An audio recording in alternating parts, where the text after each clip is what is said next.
اصحاب الکہف جو ہے نا، یہ انسانی ہسٹری میں یونیک پرسنالٹیز ہیں. پیغمبر بھی نہیں تھے، پیغمبر کے اصحاب بھی نہیں تھے، اور پیغمبر کے تابعین بھی شاید نہ ہوں، تبع تابعین میں سے حضرت عیسیٰ علیہ نبینا علیہ الصلوۃ والسلام کے. لیکن اللہ نے ان کے ساتھ وہ معجزہ کیا جو کسی پیغمبر کے ساتھ بھی نہیں کیا. سورۃ البقرہ میں حضرت عزیر کا نام تو نہیں ہے، وہ تورات میں ملتا ہے، لیکن اتنا ہے کہ پیغمبر، وقت کے پیغمبر کو اللہ تعالیٰ نے 100 سال کے لیے سنا دیا. لیکن اصحاب الکہف کو اللہ تعالیٰ نے 300 سال کے لیے سنا. عیسوی اعتبار سے یعنی سولر کیلنڈر کے اعتبار سے، اور لونر کیلنڈر کے اعتبار سے 309 سال جو قرآن میں سورۃ الکہف. سورت نمبر 18 ہے قرآن پاک میں، پارہ نمبر 15 میں پہلی 26 آیات پڑھ لیں تو سورۃ الکہف میں آپ کو اصحاب الکہف کا پورا واقعہ پتہ چلے گا. اور یہ کرسچن ٹریڈیشن میں بھی 7 سلیپرز کے نام سے مشہور تھے. 7 یعنی اللہ کے نیک بندے سونے والے، اور 8واں ان کا کتا تھا. کرسچنز بھی ان کو اولیاء اللہ کے طور پر مانتے تھے. یہ سمجھ لیں حضرت عیسیٰ کے تبع تابعین میں سے. حضرت عیسیٰ علیہ السلام کے رفع سماوی یعنی دنیا سے اٹھائے جانے کے آلموسٹ آپ سمجھ لیں 100 سال بعد کا یہ واقعہ ہے. 146 عیسوی کا، آج چل رہا ہے 2019 عیسوی 14 نومبر. قرآن حکیم میں اللہ تعالیٰ فرماتا ہے چند نوجوان تھے، بوڑھی ہڈیاں نہیں بات قبول کرتی.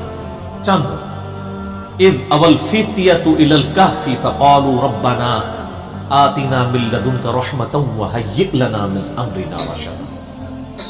چند نوجوان تھے جب انہوں نے ایک غار میں پناہ لی اور وہاں انہوں نے دعا کی، اے رب ہمارے آتنا من لدنک رحمہ، ہمیں اپنے پاس سے رحمت عطا فرما اور ہمارے ہر معاملے میں کامیابی کی کوئی راہ نکال. اتنی کامل دعا ہے. میں اکثر اپنے بھائیوں سے کہتا ہوں اس سب کانٹیننٹ کے معاشرے میں ہم نے اس کمزور سے پلیٹ فارم سے یہ جو دعوت لانچ کی ہے اور آج تمام مکاتب فکر پہ سارے بر اعظموں پہ جا کے چھا گئی ہے، اس کے پیچھے جو روح ہے وہ یہ دعا ہے.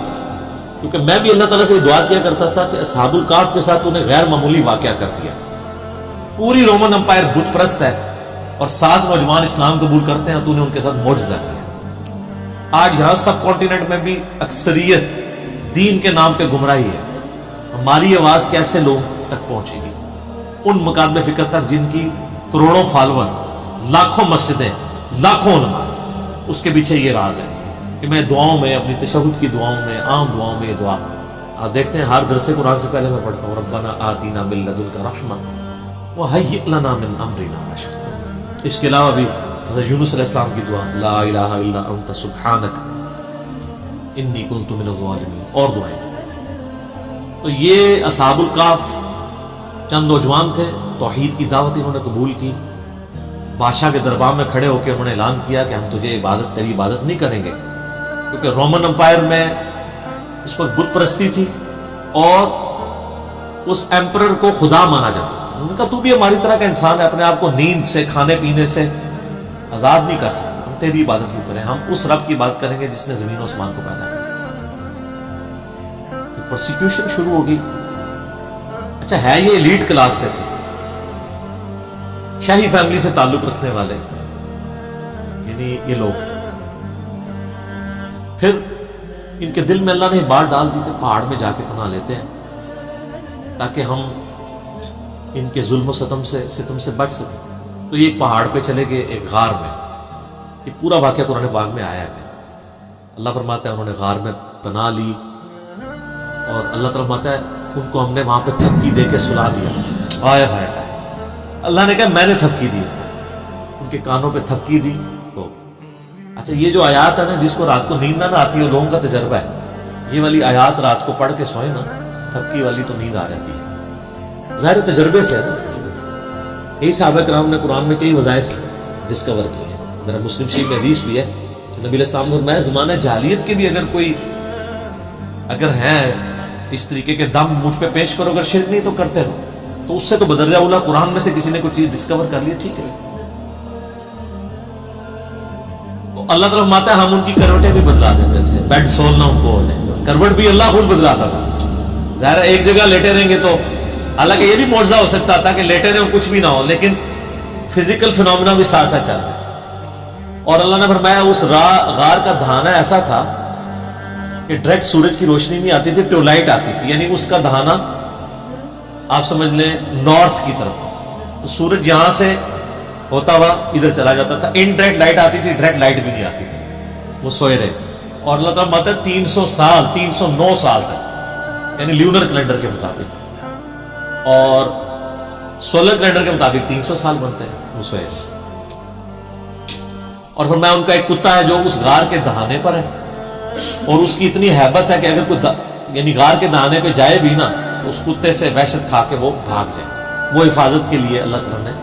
اب وہ کتا بھی ایسا تھا کہ وہ ایک جگہ تھا، بس اس کو اللہ تعالیٰ نے ایسے ہی سلا دیا، لیکن اس کا روب ایسا تھا کہ کوئی اس غار کے قریب بھی نہیں جاتا تھا، اگر کوئی بھولا بھٹکا وہاں پہ پہنچ بھی جائے، ورنہ تو جب تک سارے غار نہ جج کیے جائے پتہ نہیں چل سکتا۔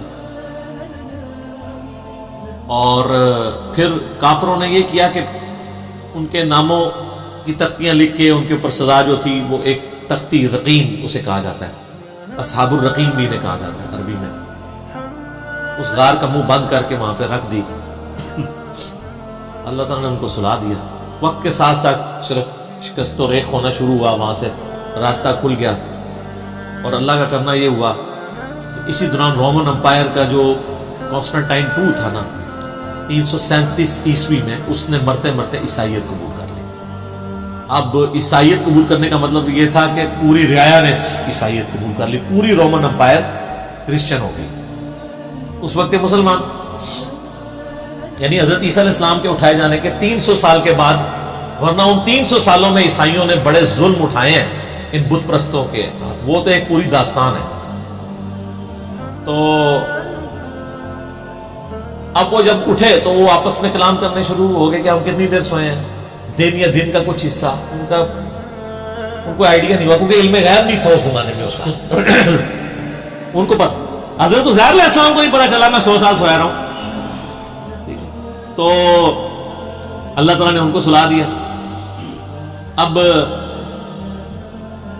اٹھے تو انہوں نے خیر آپس میں کیا، پھر انہوں نے کہا چلے ایک بندے کو بھیجتے ہیں۔ اب جیسے اچھا 300 سال بھوک نہیں لگی، اٹھے تو بھوک لگ گئی، تقاضے شروع، وہ مرزانہ طور پہ سوئے ہوئے تھے، تو انہوں نے وہ اشرفیاں دے کے ایک بندے کو بھیجا اور کہا دیکھنا کوئی پاکیزہ مال لے کے آنا ہے، کوئی ہم تو حرام کا کوئی مال نہیں کھائیں گے۔